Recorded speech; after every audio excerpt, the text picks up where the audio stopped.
All this attention focused on mail-in ballots. The secretaries of state in both Oregon and Washington are trying to calm Northwest voters' fears about the election in November.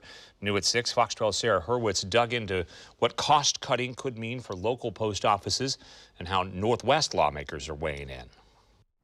Well, Senator Ron Wyden and Senator Jeff Merkley said today that they feel President Donald Trump is attacking the ability to deliver the mail, and they're not going to let that happen. In front of a neighborhood post office in Selwood, Senator Ron Wyden and Senator Jeff Merkley wanted to reassure Oregonians as we near the November election. We are going to make sure that every single ballot that is cast is going to be counted, and we are not going to let Donald Trump and his bullies take away that sacred vote-by-mail effort that Oregon has spent over 2 decades creating. Wyden, along with 8 colleagues from the Senate and the House, wrote a letter requesting that the USPS Inspector General investigate recent staffing and policy changes. Wyden even compared the president's actions to voter suppression in a tweet today. I'm concerned that they're deliberately sabotaging the capacity to undertake delivery at the point of election at the end of October and early days of November. Postal workers say if there's no funding, it will dramatically affect mail service. We will work the mail that's there as long as we're allowed to.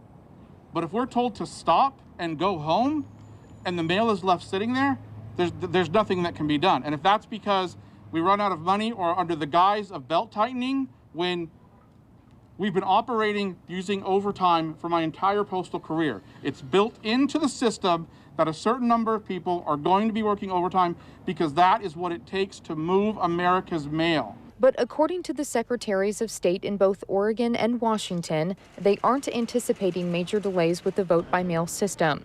In a statement from Secretary of State Bev Clarno, it said in part, "Fortunately, Oregon has 2 decades of experience working with our local contacts at the United States Postal Service and has an excellent partnership with them to ensure ongoing support for our elections. We will, of course, continue to work with them and monitor any potential impact to both the mailing out of ballots to voters and the return of ballots. We at the state level are meeting with our USPS partners to ensure that we are ready for November. The USPS recognizes that Oregon leads the nation with vote by mail and that we are using the latest USPS technology to streamline the process. But there's also concerns about access to mailboxes that have recently been removed, seen in some social media posts around Oregon. A spokesperson for USPS said this: "We replaced some boxes in Oregon that have been vandalized with newer, more secure models. A few locations had multiple boxes side by side, and we consolidated them into a single box. But every location that had a collection box will keep a collection box." Now, out where I live, there were 2 big boxes. One of them's been taken out. And they say, well, we're just reducing the capacity because it's not needed. Well, maybe it's needed on the closing days of October or the first days of November to make sure that mail's delivered. And if you have concerns about your ballot here in Oregon, you can check online. That's because each ballot has a unique barcode. Now, USPS is recommending for voters to send in their completed ballot at least a week before the election. In Beaverton, Sarah HURWITZ, Fox 12 Oregon.